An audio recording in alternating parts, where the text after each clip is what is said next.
Morning everybody, how are we all doing? We've got through a week of lockdown, so a big round of applause from me, alright? So this is week 2, PE. We have got a really good lesson lined up. What we're going to be doing is thinking about picking up some of the things we touched on last week. So we're going to be thinking about those within our start, warm-up, and then we're going to be moving it on as well. So before we get in, just a couple of things to think about. Space, we talked about last week, but use the space that you've got available at home. We are going to be using 1, 2, 3, 4. We've got about a 5 metre area here that we're going to start off with. And to start off, we've got a couple of markers. So, like last week, just use whatever equipment you've got at home for that. So it can be anything that you're going to pop down. Remember I say last week, probably lots of times, try and find someone to do it with you, whether it's a brother or sister or an adult grown up at home who can help you with it or challenge them, because PE is always a lot more fun when you're doing it with someone else. And don't forget, let us know how you're getting on with everything. Anyway, let's have a look at our warm-up. So if you follow me, we are going to be thinking and using our movement skills that we practiced last week. So I've got a board over here, and I've got some of the actual different movements that we practiced improved on last week. So that's going to be part of our game for the warm-up. I've got a dice. What we're going to do is we're going to roll the dice, see what movement it comes up with, and then we are going to do a little lap of our markers over here. Come back over. We can do a little lap of our markers over here with that movement type. When we get back over to our starting point, I did think maybe we could do 5 star jumps. Okay, so get ready. So if you get yourselves all ready at home, we're going to do this together. So as I'm doing this, you can do it as well. I'm like, are we ready? So we'll throw the dice. It's going to be... Please stop. A 2. Let's have a look. What is it, Mr. Smith? So a 2 is hopping, Mr. Aldred. Hopping. So I'm going to start over here. And are we ready? Remember those teaching points from last week? Okay, nice and bouncing. Front of your feet, balls of your feet when you're bouncing. And all the way back. And I'm going to try 1, 2, 3, 4, 5. Right, let's have a look again. So, let's see if it's going to be any quicker this time. Let's have that. 1. What have we got this time? Ooh, 1. Got hopscotch, Mr. Aldred. Oh, that's good, because then that turns that hopping to the next level, doesn't it? So it's 1, 2, 1, 2, 1, 2, 1, 2. That was my stronger foot. I might alternate this time. Very nice. Okay, let's try this over. 1, 2. If you found that a bit easy, guys, maybe you could go backwards with your hopscotch as well, if you did that last week. Thank you for that, Mr. Smith.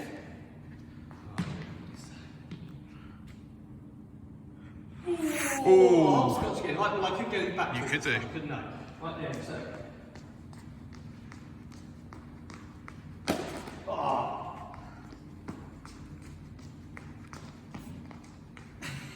Be careful of objects at home, you don't want any injuries. 5. Okay, so what have we got this time? Is it going to be... oh, 1 again. Hopscotch again? Oh. Right then, let's see. If I mix it up at all. I was going to go weaker for this time. Maybe, Mr. Aldred, on the way back, could you go backwards with the alternate legs? Oh, that's a challenge for you. I like that challenge. Okay, yeah. How's that looking? Very good, Mr. Aldred. Remember, we've got a dice there. Try and avoid. I'm going to turn my ankle. Right, we're on a 4. Something different. Ah. Lovely. Side steps. Okay, so nice little light feet bouncing around. Back we go. That's actually quite quick. I'm going to try that again. Mr. Smith, I know you're going to say to me, try it with a pivot, aren't you? I am indeed.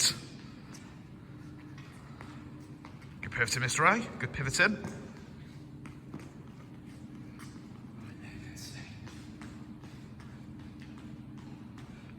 Right, see if we can get what we've not had so far. We've not had skipping. Let's have a little look at that board. See what we've got. Jumps, zigzag, skipping. So we want. Go on, mental power. Think, what do we want, guys? Think of the one that you want. 4. Side steps again, right. Cool, we'll try some side stepping quickly. Really quick. Right, we go around again. How quickly can you do that? Because actually, side stepping, you can do really quickly. Have a think at home as well. How actually would you be using these if you were putting them in within an actual sport? So which sports could they be used for? I'll let you think about that for a moment. Right, what sports did you come up with?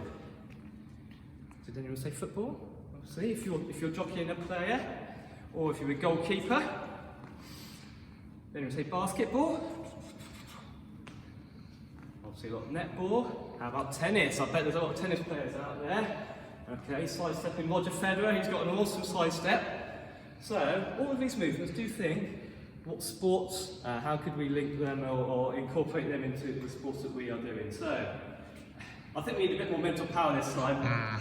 We'll have one more go, come on. What are we hoping for?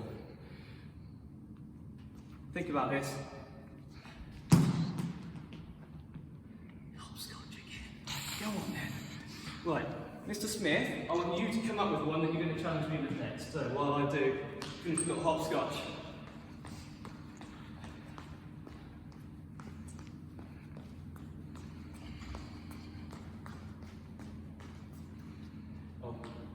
Over the starters, Mr. A. Get that heart pumping, that blood going around the body, carries our energy. Whew, right there, this is a good workout to start us off. Mr. Smith, have you got one for me? I'm going to say, Mr. Aldred, I like zigzags. You like the zigzags? I do like a zigzag. Right, let's have a look at those zigzags. So it's actually almost incorporating side stepping with actually a little bit of a pivot when you think about it, isn't it? So it's side step, pivot.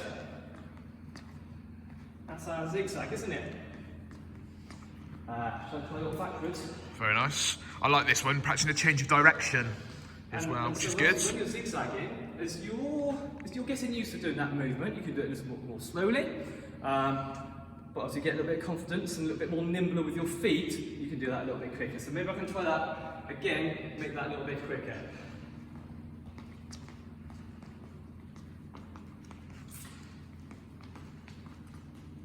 Checking your shoulder there, Mr. Aldred, as well, so you know where you're going. I like it. 2, 3, 4, 5. Mr. Smith, give us one last one. Oh, shall we complete it and shall we go? Shall we go for the big number 6 and go skipping? We'll try a little bit of skipping to finish off. What makes a really good skip, Mr. Aldred? What do you think? So a high quality skip does actually involve quite nice high knees. So let's try and get driving arms, driving knees. Obviously it's alternate, isn't it? So when my left knee goes up, it's my right hand that goes, alternating the left and right.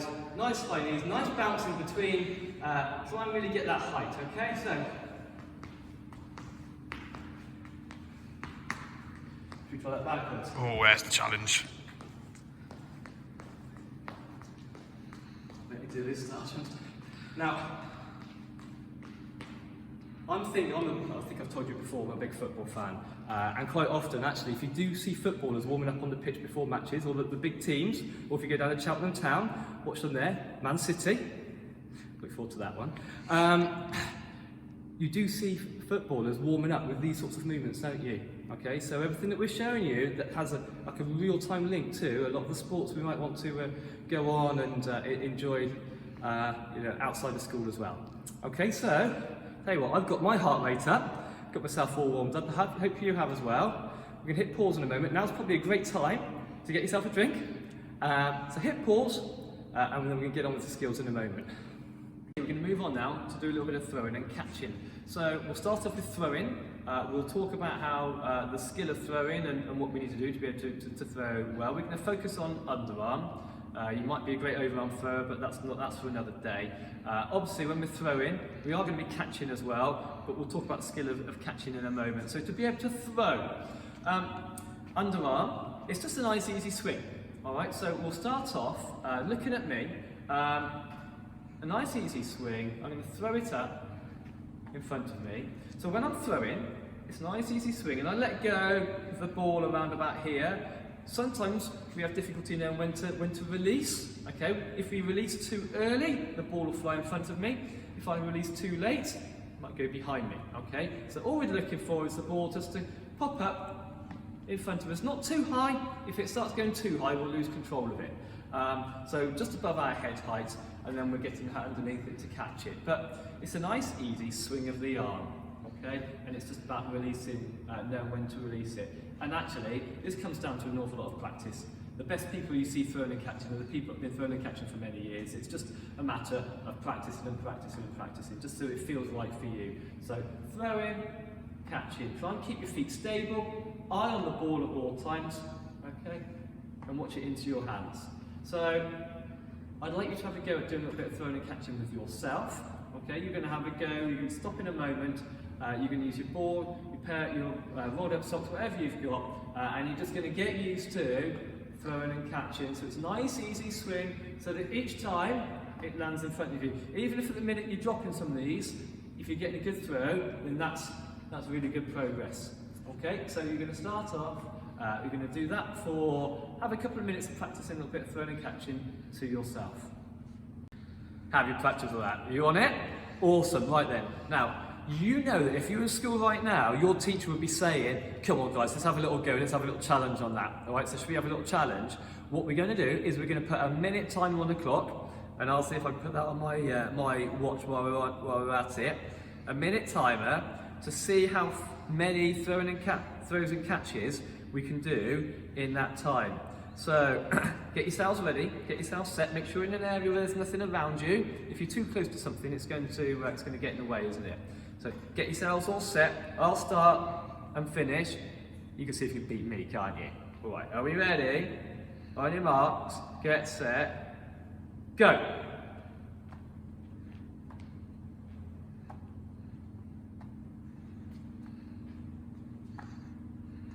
Looking at the ball, keep focusing.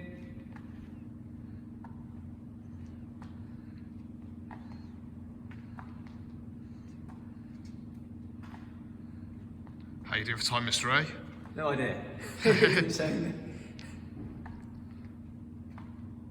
I'm on 20, and the alarm will go in a minute, obviously.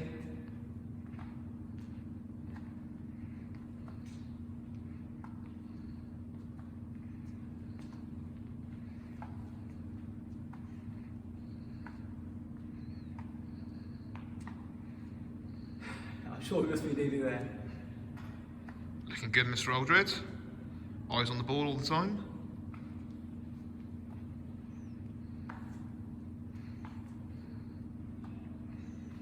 Oh, that's it. Stop there. Okay, sorry, you didn't hear much from me then. I was trying to count and concentrate. I can't do three things at once. How do you get on at home? I'm actually a little bit out of breath with that. I counted, I think it was 44, all right, which I was quite pleased with actually. So, see how you got on. Did you beat me? All right, let me know. Put some comments on to tell me how you got on with that. All right, but well done. All right, because any amount that you get is essentially your own score, and then a little bit later we can have a go at trying to beat your own score. Okay, so any challenge, you really don't need to worry about what anyone else is doing. If you remember what that score is, we'll pick that up again in a little bit, and you can just try and beat your own personal best. Okay, right, hit pause. Well done on that challenge, guys. We're going to evolve how we are looking at the throw now. I did promise we'd look at catching, which we are going to do, but that's going to come on along in a little bit. I still want to look at something a little bit different for the throw-in, because what I'd like to do now is think about how we go about throwing in front of us with an overarm throw, possibly to a person or possibly against a wall. Now, before we make a start, I've got a wall here, which I'm going to be throwing against, which I'll be doing in a moment. I'm inside. I don't really want you thrown inside. So if you've got that tennis ball or whatever it is that you've got here, have a little chat with the grown-up at home to find out where's an appropriate place to throw. Now, if you've got two options really. If you're on your own and you're practicing all this on your own, then you will need a wall to do this, and hopefully there's an area outside that you will be able to do that safely. So speak to a grown-up and they'll be able to advise you on the best place to do that. The other alternative is to have someone to do throwing and catching with. And personally, throwing and catching is always more fun when you're doing it with someone else. So all you then need to do is to grab your brother or sister or that grown-up and just find a little bit of space. You don't need too long. I mean, you can stand in a hall to do this. Okay? You probably only need to be, what, 3-4 meters away from each other. So, yep. If you want to make it easier, you get closer. If you want to make it harder, you just go a little bit further away. So you judge that for yourself. So an underarm throw. Still, the technique is still very similar. Okay, it's still a nice swing, gentle swing of the arm. All right, the eye's still on the ball. And it's also about the release, in terms of when you just time the release. Again, if you release too early, the ball will end up low on the floor. If you release too late, it's going to end up sky high in the ceiling. So what I suggest you do is, and it takes practice, is just take the time to throw and to get a feel for that release time for yourself, okay? So if you look at where you're throwing, eye on the ball all the time. I'm probably throwing it a little bit harder than you will need to if you're throwing against with someone at home with you, okay? So it's just timing that release time. So it's a nice gentle swing of the arm, and then you're just going to practice letting go of the ball at the right time. Just if you have a look at my feet for a moment, I'm throwing with my right hand. I put my alternate foot forward. Okay, so it's my left foot is forward, and I'm throwing with my right. And actually, a little development on this is you may well actually want to step into it.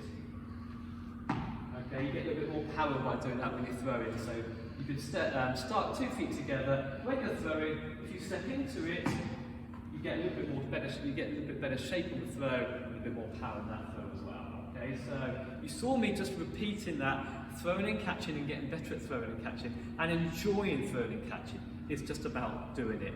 Okay, so find a wall or find a partner and practice a little bit of throwing and catching. Just very quickly, just practice that repetitive a few times, and then we've got a little game for you for that throwing and catching. Go and practice first. Okay guys, and now we're going to look at some catching. Okay, and I'm going to teach you the 3 C's of catching. You can see these written up on the board, okay, in my very, very nice handwriting. Okay, so the first C is cup, second C is catch, and the third one is chest. And we'll talk about that one a little bit later, because that's a bit of the outlier, okay? So all that looks like is when we're going to throw the ball, we can start off just throwing it to ourselves, okay? So we're going to throw it up, bring our hands together in a big cup, okay? That's a good idea when you've got a ball around this size, okay, because it gives that ball somewhere to land, okay? With your second C, it's going to be your catch, and then for your third C, you're going to bring it towards your chest, okay? So what I want you to do, I want you to have maybe 10 goes, okay? And whilst you're having those 10 goes, can we just think about why it might be a good idea to bring it towards your chest, okay? So, cup, catch, chest, okay? And the more confident you get, the quicker you can go, okay? So,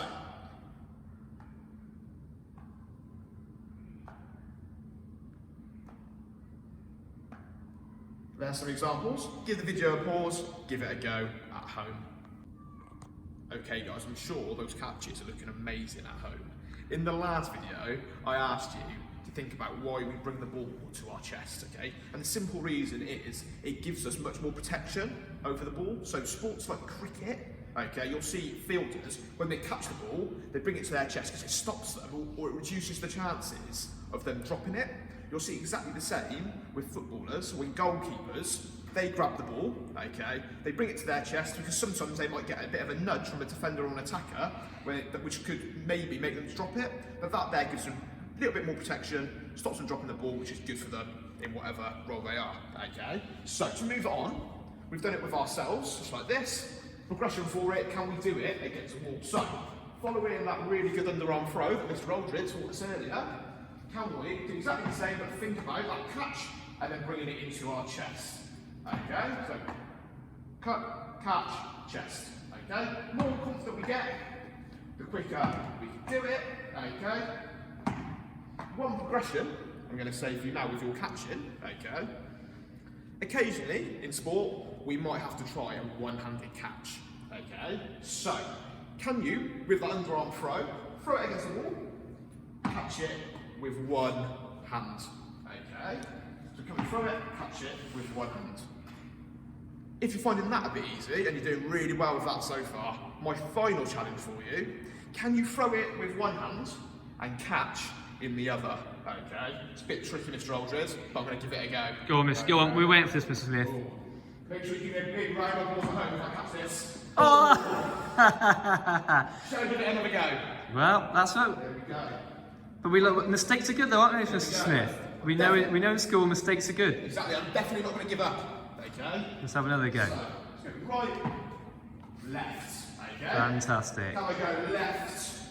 Oh, get that underarm throw. Right, left, right.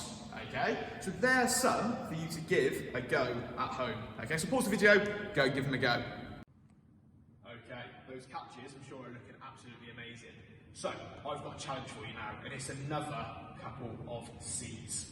This is called a clap the catch. Okay. So the idea is we throw the ball up, we clap, and then we catch. So we go.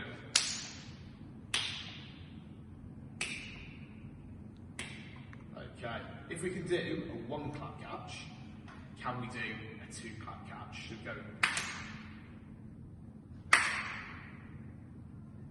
And I guess you figure that out. If we can do a two clap catch, do you think you could try a three clap catch like this? Oh, was that might be a two then, Strong? That was three. Yep, that was it. That's our three. Okay, you can keep going and see how you get on. Okay, so. Pause it now, pause the video, give it a quick go. You might even be able to challenge a brother, a sister, or a grown-up, okay? So give it a go. Okay, so we've done some throwing and catching with a smaller ball. We're now going to move it on to a bigger ball, okay? So because we're in school, we've got a ball this size. But if you've got a ball this size at home, great, you can use it. If not, we've got a great alternative for you to use. Mr. Aldred? So, this here is a plastic bag with two bibs inside and it's tied up nice and tight, okay? If you haven't got bibs, what you could do is just get one bag, stick a few more bags inside and then tie the knot, okay? We all know everyone at home has a drawer full of bags, don't we, Mr. Aldred? We do. Okay, so the first one we're going to do is this one. We're going to go for what I call around the world and then make it into a figure of eight, okay? So we're going to go around the world, figure of eight, round the world, figure of eight, round the world, figure of eight. Okay, so give the video a pause and give it a go. Next challenge, and this one really is a challenge. This one here, we're looking at some real PE pink and black challenges, and we know how tricky some of those can be. So for the first one, I'm going to use, actually I'm going to swap out and use this one. So all you're going to do is start like this, when you've got one hand on your legs like this, one behind. You're going to drop it and try and catch. If you have got a ball at home, to make it a little bit easier, what you could do is let it bounce once and try show us that one then. So I can show you that one. So we could go bounce and catch, because it gives you a bit more time to react. But if we can we try and cut out that bounce? But should we make it a little bit harder? Go on, let's show us another option then, Mr. Smith. Go on. This one. Challenge yourself. What we can do is, I'll shoot it with the ball, so I'll shoot it with the bounce. Start with both hands behind your legs like this. Let it bounce and catch it. And okay. If we can do that, can we do it without a bounce? So we can start in front of us, try and get those hands behind, give that one a go as well. Okay, so give it a pause, go and give it a go. Okay, let's have a look at that challenge, okay? This challenge is called the heads, shoulders, knees and toes challenge, okay? And here's how it works. What you've got to do, by the ultimate aim, is to be able to throw this ball up, touch your head, shoulders, knees and toes and catch the ball. Are you going to sing it for us, Mr. Smith? Am I going to sing it for you? You would not like my singing voice. Oh, right, okay, we'll let you off. But I wouldn't say, the easiest way I'd say to learn how to do this is to start off in bite-sized chunks, okay? So it's the easiest one to do, start off with. Mr. Smith, where's the best place to do this? So the best place to do this, if you can, probably outside, yeah. Okay? Because, and my little secret top tip is, the higher you throw the ball in the air, the longer it's up there, the more time you've got, okay? The trouble and the skill here is in throwing it high, but getting the direction right, isn't it? Because it's throwing it high straight in the air, so it still drops in your hand, because the higher it goes, it's got a little bit more variance there to go a little bit further away for us. So it's testing your accuracy here, guys. Here it is, that's why it's a challenge, Mr. Aldred, okay? So start off with, Easiest one, throw it up, tap your head and catch. Okay, so throw it up, tap your head, catch. Okay, so once you think you've nailed that, okay, can we try and do the heads and the shoulders? So can we go heads, shoulders, and catch? Heads, Yeah, right, we got that one. Heads, shoulders, catch. Okay, so are we ready? I'm looking forward, yeah, we're looking forward to this from Mr. Smith. What head, shoulders, knees we're going to try and bring in now. Okay. Remember, if you don't get it first time, keep going because it is quite tricky. But once you achieve it, it's amazing. Okay. So can we go head, shoulders, knees, catch? Oh, good. A bit of confession there. I didn't quite get to the knees. I Oh. got to 5. Oh, I didn't spot that, Mr. Smith. Thanks for the honesty. We'll give it another go. So we'll go head, shoulders, knees, catch. Oh, see, you threw it a little bit higher that time, didn't you? You had more to give you more time. So again, super secret on here. You can throw it a little bit higher and still catch it. It gives you a bit more time. Okay, so do you think I should practice that one more time, Mr. Alden, or should I try and get the time? No, I think you need one more. You need to nail those knees first, I think. Okay, so we're going to go heads, shoulders, knees, catch. Okay? Yeah. So here it is, guys. We're going to have a couple of goes. I'm going to try and bring all of them in, okay? If I manage to do this, can I have a massive round of applause at home? Yeah. Yeah? Well, go on, we'll do that for you, Mr. Smith. We'll shake on that deal. Okay? We'll shake on that. We'll shake Yeah, on that deal. go for it. So we're going to go heads. Oh. That's fine. You have another go. Missed out the shoulders. Think about it, Mr. Smith. Think about it. Heads, shoulders, knees. Oh, didn't quite get the toes in. Need a bit more height on it. I do. So we're going to go heads, shoulders, knees. Oh. Was that shins? That was more shins. Are we ready? Go on, give it one more go, Mr. Smith. Okay, so we're going to go. 3, 2, 1, go. Heads, shoulders, knees. Oh, right. Didn't quite get there. Okay. So it looks to me like Mr. Smith needs a little bit more practice. Are you going to have a little go at home, everyone? I think. Give it a go at home. And if we could, we'd love to have a look at these. Me and Mr. Aldridge will look at every single one we see. Okay, so pause the video, give it a go at home. So I've got to let you into a little secret. We've left you doing this, but me and Mr. Smith have been spending the last 10 minutes trying this ourselves as well. Not particularly successfully either, but let's have a little go. Oh! Was that it? I think that was it, Mr. Aldridge. I managed it, right? Good luck, guys. We made it through lesson 2 of lockdown. We got through it. Well done, everyone. We do our cool down. Now, I know throwing and catching, the last 10 minutes, we've not been quite so active. So your heart might not be pounding quite so much. But you know what? At the end of a PE lesson, it's still good just to take a bit of time, just to sort of stop, just to do a little stretch. Just to take time, just to let your body cool down. Now, stretching, we do it after PE, but it's actually a really good thing to just do daily, because just to stretch those legs, stretch our muscles, it's really good just for our general health. So, let's still just do a little bit of a stretch as we're finishing. That's going to get a really nice stretch there down the back of my hamstrings. We'll just hold that there. So, whilst we're just stretching off at the end, thanks for joining us. Me and Mr. Smith have really enjoyed that lesson again. A couple of things. Hopefully you've been able to practice a few of those things with someone at home. Continue doing that over the course of this next week. We're going to have plenty of time at home, aren't we? We're going to be bored, trying to ask grown up at home, what can I do now? Just grab that ball, or if it's that rolled up pair of socks, just grab it, just have a little game with someone who's around you. Do you know what? The best people to come up with games are yourselves at home. You'll come up with your own amazing little games, I just know. So keep practicing over this next week. One of the little things to think about is myself and Mr. Smith have got 1 or 2 ideas of things of little games and things we might be able to do with balloons in the next week or 2. So have a look in that little kitchen drawer where you keep all of those things. We could do with maybe 3 or 4 balloons possibly. So have a look to see if you can find any balloons. Even if you've got only 1, that's a bonus. If not, maybe ask someone to put on the shopping list for next week. All right, and then next week we'll have a look at maybe a game or 2 we can play with some balloons. Anyway, until then, remember to keep active. Remember to try and do something daily. Half an hour if you can, an hour if you're really on it. But just try and get yourself off that sofa and get yourself moving. All right. Have a great week, and we'll see you next week. Bye.